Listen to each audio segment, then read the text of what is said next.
Hi, this video is sponsored by SPO Digital Marketing Job. SPO Digital Marketing Job is the work from home option. This is a mobile based job. Interested person send me a WhatsApp your name and qualification 9994104160. Thank you.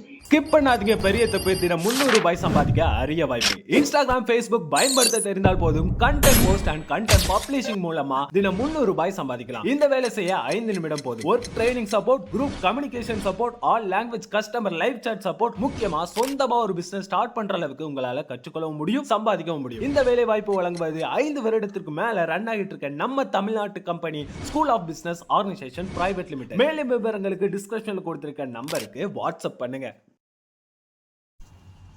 Hi, next வந்து Thales theorem and a angle bisector theorem.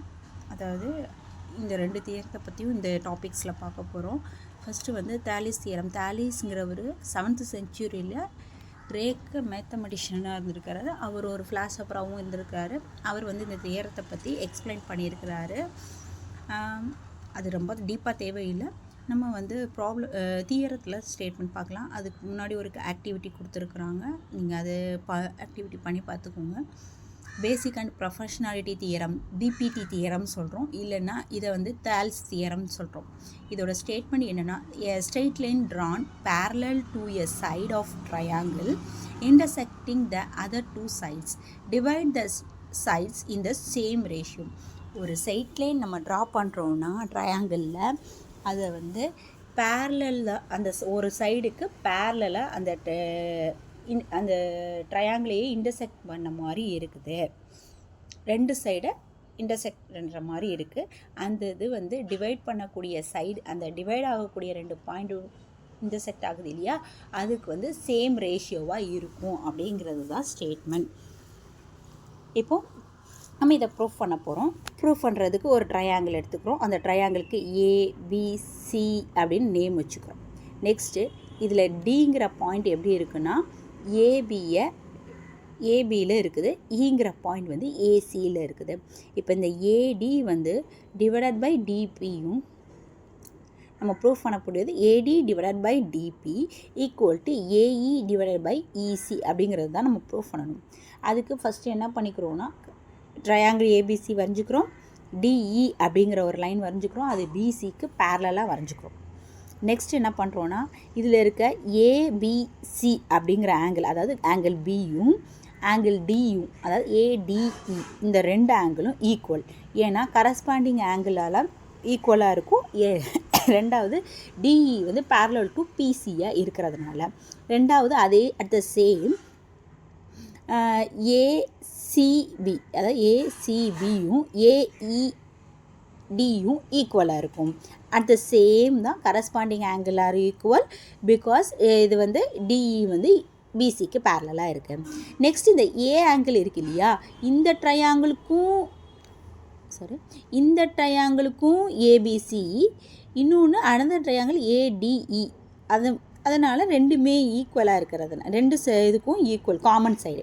இப்போ 3 ஆங்கிளும் ஈக்குவலாக இருக்கிறதுனால triple similarity கண்டிஷன்லேருந்து இந்த 2 ட்ரையாங்கிளும் சிமிலாரிட்டின்னு சொல்லிட்டோம். ஏபிசியும் ஏடிஇயும் சிமிலாரிட்டின்னு சொல்லிட்டோம்.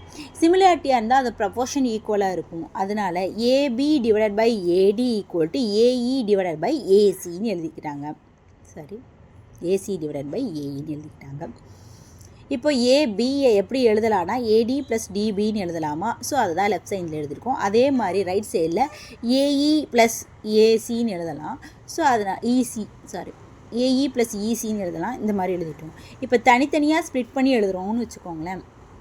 எப்படின்னா, இப்போது AD divided by AD plus DB divided by AD equal to AE divided by AE plus EC divided by AE, இந்த மாதிரி எடுக்கலாம். இப்படி எடுக்கும்போது இது ரெண்டும் கேன்சல் ஆகி 1, இது ரெண்டும் கேன்சல் ஆகி 1ன்னு இருக்கும். அதை தான் 1 + dB / AD = 1 + EC / AEன்னு கொடுத்துருக்காங்க. இப்போ இதை லெஃப்ட் சைடில் கொண்டுட்டு வந்தோன்னா 1 - 1 வந்து 0ன்னு வந்துடும். ஸோ அதனால் dB / AD = EC / AD. இதை அதோட ப்ரொபோர்ஷன் எடுத்துக்கிறோம். அப்போ AD / dB = AE / EC.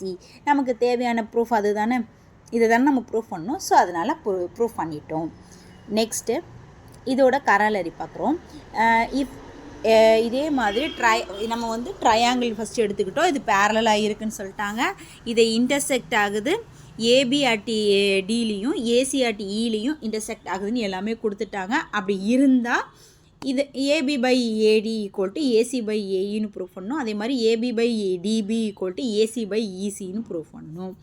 இப்போ இந்த ட்ரையாங்கிள் இந்த ஃபஸ்ட்டு கொடுத்துருக்க ட்ரையாங்கிள் எடுத்துக்கிறோம், பேரலல் எடுத்துக்கிறோம். அதிலேருந்து இப்போ நம்ம கண்டுபிடிச்ச பேசிக் ப்ரொஃபஷனாலிட்டி தியரத்துலேருந்து ஃபஸ்ட்டு இது வந்து ஆஸ் யூஷுவல்னு வந்துருச்சு. இது செகண்ட் பாயிண்ட் கண்டுபிடிக்கிறதுக்கு அப்படியும் பண்ணிக்கலாம். இல்லைன்னா ரெசிப்ரோக்கல் எடுக்கிறோம். ஃபஸ்ட்டு கொடுத்துருக்கிறத ரெசிப்ரோக்கல் எடுத்து ஒன்று ஆட் பண்ணுறோம். ஆட் பண்ணும்போது நமக்கு என்ன கிடைக்குது? ஆஸ் யூஷுவல் எல்சிஎம் எடுக்கிறோம். எல்சிஎம் எடுத்தால் நமக்கு தேவையான ஆன்சர் கிடச்சிருச்சு. இது ரெண்டாவது சப்டிவிஷனுக்கு என்ன பண்ணுறோன்னா அப்படியே எடுத்துகிட்டு 2 பக்கம் ஆட் பண்ணும்போது சேம் ப்ரொபோர்ஷனாலிட்டி ரெசிப்ரோக்கலில் கிடச்சிருச்சு. ஸோ இதிலேருந்து 2 இதுவும் ப்ரூஃப் ஆயிடுச்சு. தேங்க்யூ.